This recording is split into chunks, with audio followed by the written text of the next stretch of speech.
Okay, my friends, I'm gonna dive in. Thank you all for being here, and thank you to anyone who's listening to this recording after the fact. My goal for today is to take up not too much time to kind of lay some foundations of a couple of different ideas that have informed the work of imagination activism that I've been experimenting with over the last couple of years, and where that work comes from, what kind of larger political vision and strategy it's connected to, and hopefully to empower you directly with modalities that you can then take and experiment and iterate on in your own communities. My goal really for sharing here is to inspire your own sense of possibility and to give you some tools to start to explore that with the people that are in your immediate area. Which is the beautiful thing about local DAO summer, is that we're having these global conversations that are centered around our relationships to place. And I think that is actually at the core of why imagination activism. I believe, having worked in the political sphere for several years now, I was working on a political party in 2019 that has now evolved into providing supporting infrastructure for the independent political movement. And I stepped back from the world of politics because I saw that we need a new kind of political movement that will not be represented through a particular identity frame, but more through our relationships to the places where we live and the very imminent material reality that we are mutually interdependent. And I think that is where this kind of political philosophy really begins, is in the understanding that despite all of the labels that we have, which are valid and inform our unique perspective, we have a kind of solidarity rooted in our mutual belonging to place. And that means that we need to have a kind of plurality or a kind of mutual solidarity that is not based on belonging to a particular group, but by belonging to a particular place. And so imagination activism really emerges out of that desire to create a new kind of political solidarity in the places that we call home. And this work emerges from Nora Bateson's work on warm data labs, and was pioneered by my good friend Phoebe Tickell, who I really want to shout out. And I'm going to drop a link to Moral Imaginations in the chat, because Phoebe has integrated the work of Nora Bateson in warm data, which is basically a process orientation to surfacing the complexity of the relationships of any particular community. It's not about achieving a solution, it's about making visible all of the nuances and interconnectedness so that a community can begin to find solutions that are not one-sided or don't unintentionally create more problems than they solve. And so Phoebe took that whole body of work and integrated it with Joanna Macy's work of the Great Turning and the work that reconnects, which is really all about increasing our human ability to empathize with each other and the more than human world. And so what Phoebe did is she brought this body of work into the city council of a suburb of London. And she engaged these policymakers in the process that she came to call imagination activism. And reading the report that came out of these city council members who had never encountered the work of Joanna Macy, this idea that we are nature, was very foreign to them. But simply by walking through this process of empathizing with the 7 future generations and the 7 generations behind us, empathizing with the more than human world, it helped them expand their imagination to think of solutions that were outside of the box of the kind of normal dialectic that we seem to be trapped in. We're either hyper-capitalists or we're communists. We're engaging in these kind of false dichotomies that actually prevent us from moving forward and creating transformative change. And so what Phoebe was able to demonstrate inside of the city council is that we can have governments that are utilizing imagination and creativity and empathy to derive policy. And I think for that, she is forever one of the most, she's someone who I most profoundly look up to, because she took all of that work right into the halls of power. And where I have kind of picked up the baton from Phoebe and integrated that into my own personal work is really taking this methodology and exploring how to activate a participatory commons in a community through the power of imagination. And so the way in which I have experimented with this over the last few years is bringing people into a very internal meditative state where we can let go of all of the stresses and anxieties of the things that aren't working. Because so often we're simply reacting to the world as it is, and we're not envisioning the world that we actually want. And so part of this meditation is to let go of all of those stories, not because they don't matter, but because we want to create a state of being where we feel safe enough within ourselves to start to imagine beyond the limitations of the world as it currently is. And so you can facilitate that however you want. What I like to do is I like to help people imagine time as a tree.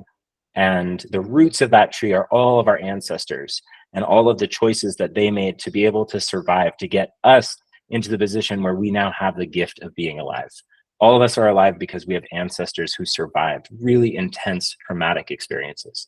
So we honor all of that legacy of what comes before us. And then we look out at the tree of all the possibilities of all the different types of futures that we can move into collectively. And I ask people to bring their awareness to the tip of the branch that is most alluring to them, that they feel a kind of magnetic pulse to go towards. And going into the tip of the sprout on the end of that branch brings them into that world, that future timeline. And instead of like describing the way that the governance systems operate or how the economy is structured, I just ask them to stay inside of the experience of being alive in that future timeline. And what's been so mind-blowing to me about doing this with groups all over the world, in Mexico, in Europe, in Canada, in the United States, in Indonesia, is that when people come out of this experience, usually they share a very similar vision. Usually it comes down, I'm going to cry saying this, it comes down to children. It comes down to a vision of a world in which children are safe to play and in which children are empowered to be exactly who they are and to offer their gifts to the world. People often also share about the intimacy that they have with their community and with their food. And also usually there's an emphasis on art. In the future that many of us dream of, we are creating things with our hands, creating things in community, getting our hands in the dirt, making things that are significant to us. And what's beautiful about starting to weave those patterns of what comes out of that dream state is that you start to see that we actually are way more aligned in the future that we want than our current political system would have us believe. And we might have very different strategies about how to get to that world, but we ultimately, I believe, want similar things as human beings, despite all of our cultural differences. And so this is a way to kind of help surface where there is consensus in a community, which becomes the building block for collective action.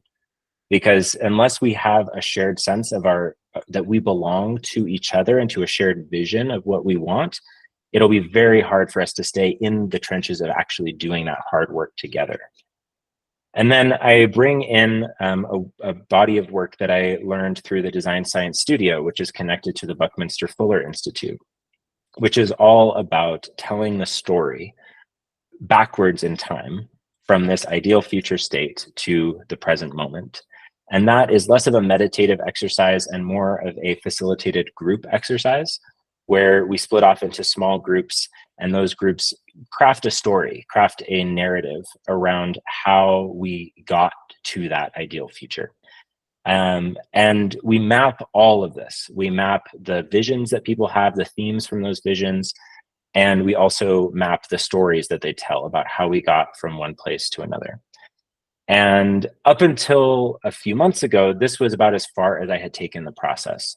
And the idea of just doing those parts of the process is to really activate that sense of possibility in people, that sense of being psychologically able to dream, because things are so painful and so difficult that this feels like a seed that really needs to be nurtured in people, the ability to feel like a more beautiful world is possible, so that they can then take that creative energy and channel it into creating it. But a few months ago, when we hosted this on Salt Spring Island, which is a part of British Columbia in Canada that has one of the highest per capita of healers and systems change visionaries and blockchain people. And so it's a very activated community. And so I felt like we had a really fecund space, a really generative and inspired space already. But we added on top of the facilitation that I just shared with you, a methodology to begin the process of self-organization around our collective imagination. And so we had people write on a small piece of paper their name, any organizations they were connected to, and then a brief description of the areas that had emerged for them in this collective imagination exercise.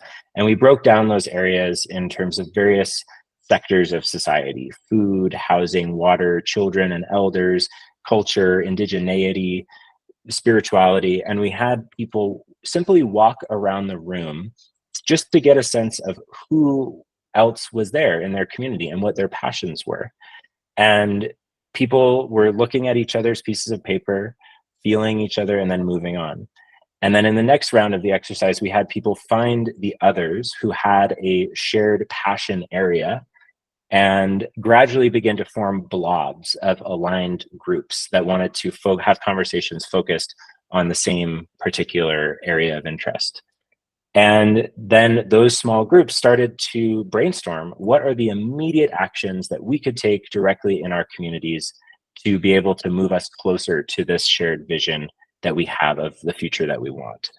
And out of that process, big picture things can emerge as well as really small practical things. And I was so heartened to find out that among the practical things that came out of that exercise is we had food system organizers from this already very small island who didn't know each other, who found each other through that exercise and realized that there was a gap right in the middle of both of their works, where they created a new collaborative initiative to create a dashboard for local food on the island to help connect farmers and producers with consumers, and to really streamline the process of everyone on the island being able to access local food. And that kind of emergent collaboration is possible because we're in this shared sense of we align around a future where our food is healthy for us and produced with care, and where we know the people who've produced our food, and that source of inspiration and imagination then informs real world collaboration. And so this is sort of the ongoing bleeding edge of this work for me, is how do we provide the appropriate kinds of tools and scaffolding to empower people to move from that place of inspiration and imagination? Because there's so much energy that gets cultivated through this group experience, which I think is the key part of it as a facilitator, as the goal of the experience is for people to come away feeling like they actually have more in common with their community than they realized, and that they feel empowered to take collective action to create that more beautiful world wherever they are. And so this is the gap that I'm currently exploring how to fill, is what are the kind of minimum coordination scaffolds required for when you bring a community together and you activate this kind of collective energy.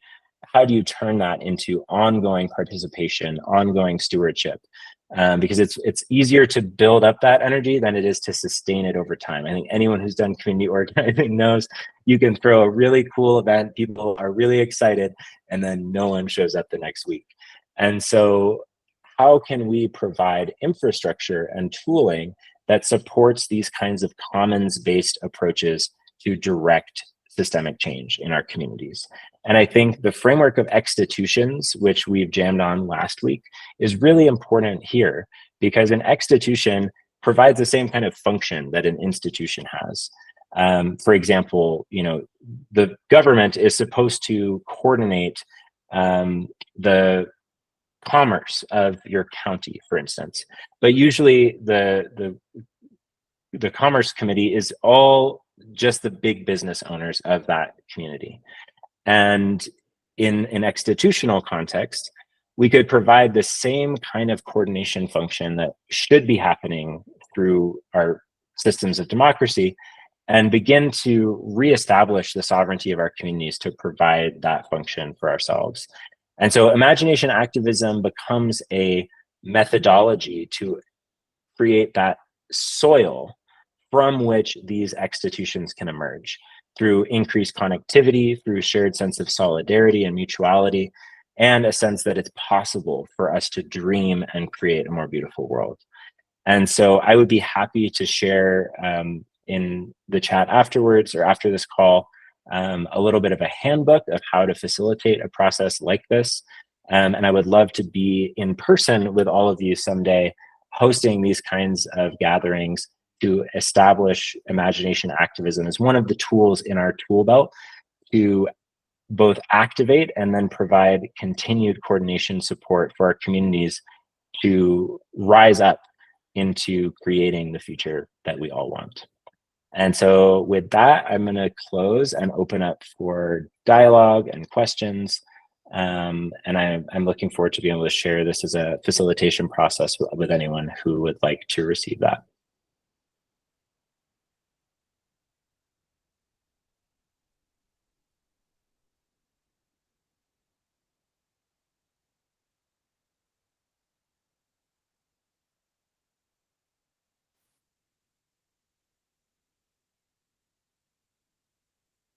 Hi, Randall. I can't hear you for some reason. I think your microphone not working.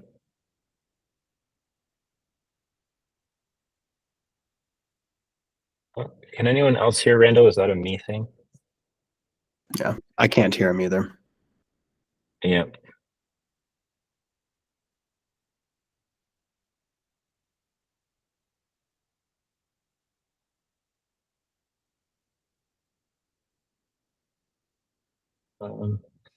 Sometimes you need to give the browser permissions to access your.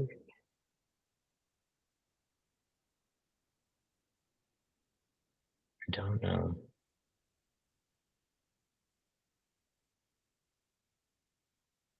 Will we sort out tech support with Randall? Is there anyone else that might want to jump in?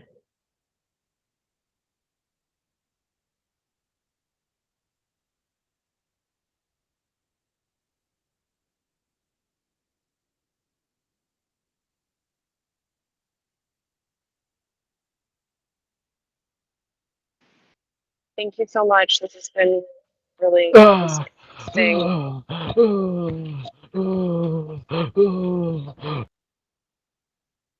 Sorry about that. They've been removed. Thanks, Josh. Yeah, I would love to be trained in the facilitation. This is so inspiring. Do you have a training program that you've developed? Yeah, so the Moral Imaginations curriculum is really comprehensive, and I have not yet gone through that training.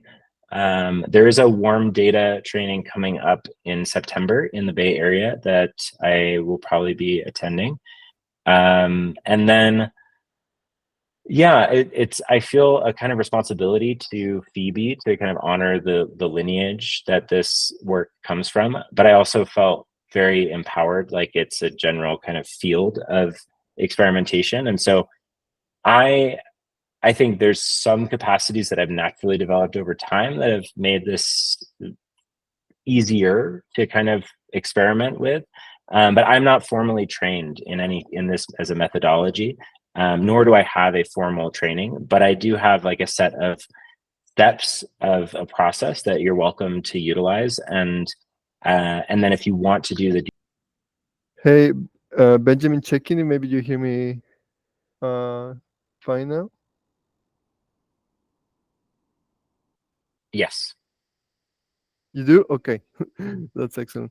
Yeah, I mean, my internet just went out for a moment, and yeah, I was curious, and I wanted to know about, yeah, this pattern, or is this some facilitation kind of framework you were speaking about, and where to find where this evolves further. Yeah, and I was just sharing with Eve that this, as a body of work, I want to honor the lineage that it came from, and I believe you can, if it's not already available, I know they've been working for some period of time on creating a formal training through Moral Imaginations, which is in the UK. And I felt a little bit tenuous about kind of just picking up this work and applying it in my own context. But it feels like this kind of base pattern that felt very intuitive to me. And so anything that I share comes from this kind of self-taught, self-guided learning journey of how to do this, having done it and iterated on it several times, starting with like very small groups of people that already knew each other, to like presenting it at a small conference, to doing it with a group of 100 people in a town. And so that process was just a learning journey for me. And I would suggest the same for anyone who wants to apply this in their communities. I think the base pattern is very simple. I think it's a lot easier to do in communities where you're not going to get the kind of trauma responses that I think come very naturally from the way in which our culture is still healing the divides between different groups. And so I think partially it's been so successful for me because I've done it in relatively homogenous places. They're either all technologists or they're all pretty already know each other in a community. And so that would be kind of a part of where I feel like as a facilitator or as someone who's offering a facilitation pattern, that would be one thing I would give people caution to just remember, that like we may be lacking in certain spaces the kind of trust. And I don't know how it ends in other countries, but I know in the United States, there's just so much historical trauma that's still very active. And so how to move through that in a way that helps people get to that new kind of sense of solidarity and mutual care. That's definitely an edge. But most of the process is I simply arrived at through my own intuition and iteration as a facilitator. And so, yeah, I'm happy to share that, what I've learned, and I trust that other people will take it and experiment it for themselves. It's very much an open protocol. And I don't think that you have to be formally trained in it in order to experiment with it yourself, which is definitely another big part of, I think, my philosophy and in part the philosophy of open civics is we're sharing these patterns so that they can be iterated upon and applied locally in whatever way you feel is most useful for your community.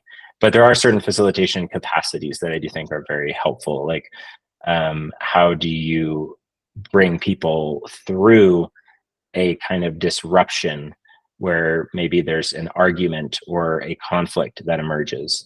I think those kind of capacities are maybe even more essential than, being able to guide someone through a step-by-step meditation around the future that they want.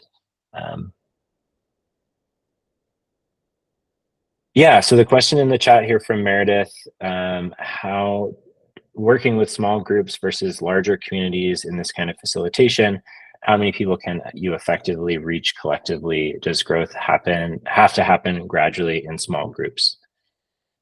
So I think this is a brilliant question, and I don't know what the upper limit is. I know that it worked for close to 100 people on this pretty small island community where a lot of people already knew each other, although there were new connections between parts of the island. Has a kind of class divide of people with second homes on the island and people who live there year round. And so we were able to see some connectivity happening between members of the community that weren't already connected. But the interesting thing would be around how it can fractal, and having small groups where maybe the size of the small group is fixed and you just have as many of those small groups as you need or want. We actually had so many people interested in food systems that we had 2 food system groups, and then hearing their crosstalk across each other when they came out of the process was very interesting because they'd taken 2 very different approaches and they both kind of informed each other.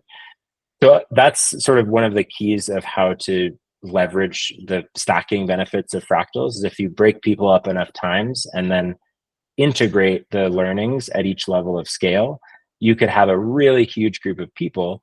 And even if you just had representatives from like 3 different scales, it would allow for the smallest scale to be no more than 5 people. And because of factorials, you can scale up relatively quickly. And so having kind of nested feedback cycles where you have everyone go out into small groups, and then those small groups converge in a smaller scale. They summarize learnings from each other. Then those groups meet with the other small groups and they summarize what they've learned at that scale. Then you can bring that all back to the larger group. That's sort of one strategy that I've definitely found effective for working with larger groups, because if you try to put everyone in one container, it usually will get out of hand very quickly. People only really can empathize with a very small number of people at one time. And so people will start to immediately kind of fight if they don't have that kind of direct intimacy and accountability. So that would be my suggestion if you want to work with larger communities. It would be super fun to do this at a large festival or a kind of like a block party, to get all of your community out in the summer and doing this kind of exercise to build relationships and shared vision. So yeah, that's how I would suggest the relationship to scale in this process is, yeah, using the benefits of kind of those nested layers. Yeah, thank you for that question.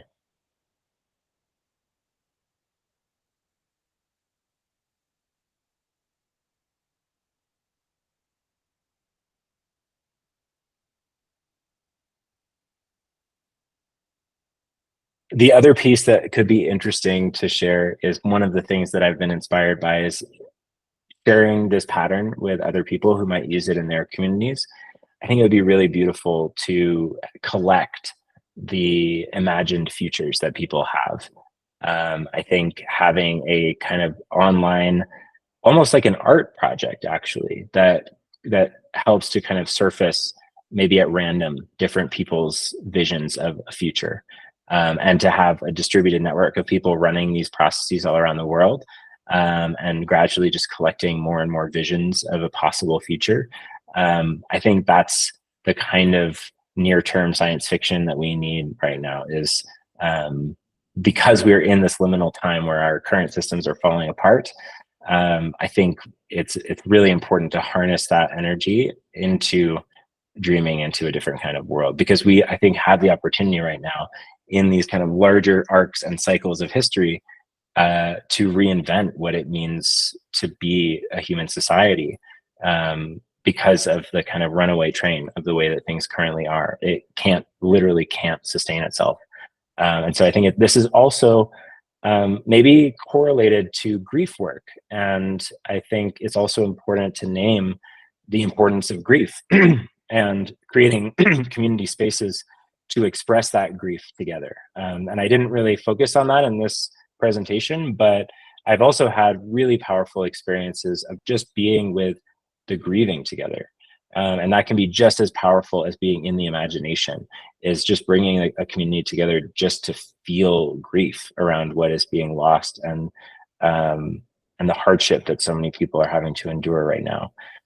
So I think that, yeah, I just wanted to name that as an addition, is bringing together grief and imagination, because we have so much at stake, and there's also such a window of possibility here for us to change things at a fundamental level that humanity might not get for another 2,000 years. I think that's the scale of the cycle that we're ending. And so, yeah, how do we step into that collectively? How do we empower people to feel like they have agency in that process, that they're not just waiting around for, some large national or international group to tell them what the future is? So this process is all about restoring that sense of possibility and agency. Thank you for that addition. Yeah, so a question that I have is, you talked a little bit about trauma and the potential challenges of relating with trauma in this process. So, like in the community where you were developing the action plan in Salt Spring Island, it was a certain group of people. So how have you empowered people who maybe have less perceived power in your experience? I think there's sort of two questions in there. One about the relationship to trauma that I think is I think it's something important to name. And part of the political narrative shift comes out of my background as an anarchist, where I believe that most of the functions of the state are coordinating the use of violence. And what would be possible in terms of human coordination of a social system that didn't require the use of violence in order to maintain itself, that was participatory and based on the consent of the governed and based on participation. And so one way to dissolve some of the trauma that I think comes up is to say we're actually not fighting to control an oppressive state to do the thing that we think is the thing that we should do. We're actually creating a different base of power that's based on consent and consensus of what we want to create together. And so no one's going to force you to do something. It's about what are you inspired to contribute to. And I think that is a way of dissolving some of the political tension and potential trauma responses. If people feel like, oh, I don't agree with that idea, does that mean that person is going to then enforce that idea on top of me? I need to fight back against it. But if we have a different relationship to power where we're not enforcing anything on anyone else, we're just creating the thing that we're inspired to create, then I think that helps to shift the tone of the conversation and resolve some of those trauma responses. And then the second part of your question is working with people who don't feel empowered. And that one, I want to just be humble and say that I don't have that much experience in it. I know that on this island, for example, despite having relative amounts of privilege, the people who live there year round are actually pretty poor. And the municipal governance of that area, they've been unincorporated. And so all of the governance of the island happens somewhere else off of the island. And so a lot of them do feel disempowered, like the government won't listen to them. But I think mutual aid circles tend to emerge from places that are underserved, where we actually need to take things into our own hands because we can't rely on our corporation or our government to provide us with the support that we need. And so in my experience, there's also this kind of legacy of like the Black Panther Party self-organizing the breakfast program for young people, because that was something that their community needed. And that the way that it worked is they just activated an institution where everybody brought food. Anyone who had extra food brought it, and then they coordinated people to cook. And that was how the Black Panther breakfast program was created. And so there is this sense of like moving based on real needs. And so it's not just based on like the ideal future we want, but like somehow I think the ideal future we want is an expression of almost the inverse of what is currently lacking in our world. And so I admit that I haven't worked with people who I have experienced them as like fundamentally disempowered in a particular way. But I think all people have a resilience to taking action for the needs of their own communities. But maybe that's also not always true. And I don't actually know exactly how I would speak directly to those people other than to say what I've already just said, as a way to kind of activate that sense of agency. Yeah, I hope I've answered your question. Yeah, thank you.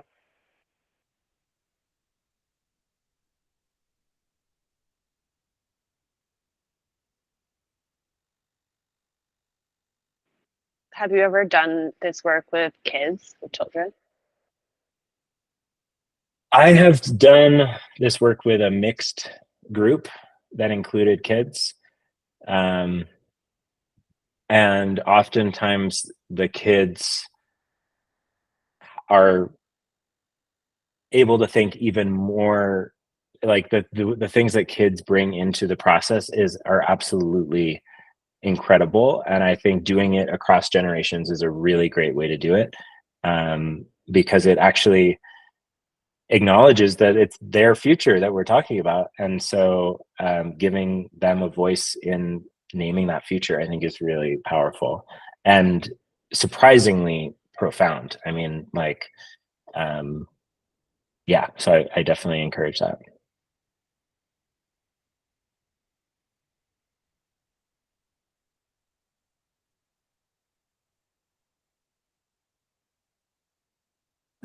What are your thoughts of like the, I guess, temporal sustainability of kind of doing this? Because Elon and I could speak a good amount on, I mean, kind of mentioned earlier, like something starting up, having a lot of energy, and then not continuing. Like, do you kind of see it as like part of the process to keep that energy and like, yeah, all that moving? Yeah, I think the main responsibility as a facilitator is to provide the continuity, both through means of communication and collaboration moving forward. But also, I think there's a way in which this becomes a kind of sacred civics ritual. And the point of a ritual historically, which I think we've lost, most of the contemporary rituals that we have, like the Super Bowl, or you could even say that our national elections are a form of ritual where we like go to the altar of democracy, and by offering our vote, we basically offer our consent and say, we agree that this system is legitimate. We don't have rituals of collective imagination. And that it's almost like, when you put it that way, it's like voting is almost like the antithesis of that. It's, you have to pick between one of two options, neither of which represent a future that you probably are really inspired by. And so I think thinking of it in terms of ritual, where this just becomes how we do community, how we kind of maintain the hygiene of our community, is let's just check in. What do we want? What are we dreaming of? And to make that into an ongoing process that maybe happens once a year or twice a year, I think that would be a powerful way to reseat the locus of power into communities, as opposed to just voting every 4 years. Like actually being in a circle with other people that you're directly connected to because you're in the same place, and even asking that question, I think, becomes something that we can turn into a more of a community ritual over time. I think also physical spaces are really helpful for this. I think a commons hub is another pattern that I want to do more research on, how to make it really easy for anyone to pool resources and actually get a physical space. I know how important that's been for PDX DAO, and that space was like such a generative, like I could just feel it walking in the door. I was like, things are happening here because people are weaving with each other. And so I think there's a correlation between this kind of temporal dreaming and acting, and then this physical like hub and space to kind of root into having these conversations. So I think physical spaces like commons hubs can be a really important corollary to maintain the continuity of this kind of commons approach to collective action.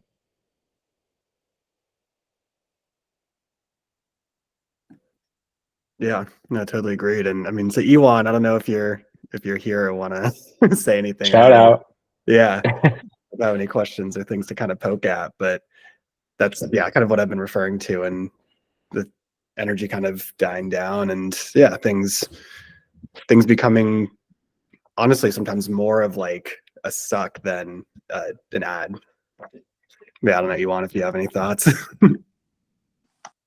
Yeah, I'm not sure what to say or how it's relevant in the moment now, but yeah, I mean, anytime you get a bunch of people together, it gets complicated. So, and there's money and people involved. There's people and money involved. It gets even more complicated. So, I don't know. Yeah, it's a lot easier when, I don't know. It's a lot easier when people have more stuff in common than people at BridgeSpace has in common, because there's not much context in common other than the building. I think that's part of the problem. Or maybe we didn't even do enough to talk through and discover and like surface the commonalities. Because I Yeah, that haven't takes talked to a lot time of and people. work. Yeah, yeah. Yeah, like I really felt like there were a good amount of commonalities and like kind of the end goal vision. And Benjamin, you were saying it earlier of like sometimes you start off with that end vision and like the imagination side of it to then work backwards. And that might have been helpful for us. And I think city repair is a great example of imagination activism at work. And that seems to work really well at the neighborhood level. And something as simple as like a single mural. You know, maybe it's not revolutionizing our whole food system, but it's like, I think just giving a community a felt sense of like we can dream something together and we can do something. Or like a really cool one that I've seen in different neighborhoods is taking not getting permits and just building garden boxes in the divider space between the curb and the sidewalk and just planting community gardens there together. Any little form of collective action that you can get a group of people to do will build on itself because it helps them realize that they have that ability to do that as a group. And so this process is really just about surfacing areas where there's mutual inspiration to then catalyze that first action that helps people feel like they can do something together. And I think the context of a neighborhood is a really great kind of contained space to imagine into that. And I imagine that something as diverse as bridge space might have had a harder time finding where is that kind of basin of consensus or solidarity. Yeah. My sense is we're kind of winding down. I wonder if there's any kind of closing thoughts or ideas. My sense is that we're kind of getting Could you close just to the end here. Could you just repeat the name of what you said? Just was as an example of this work in a neighborhood. Yeah, I was referencing City Repair. I'll put that in the chat. They're local in Portland. I don't know if you're in Portland.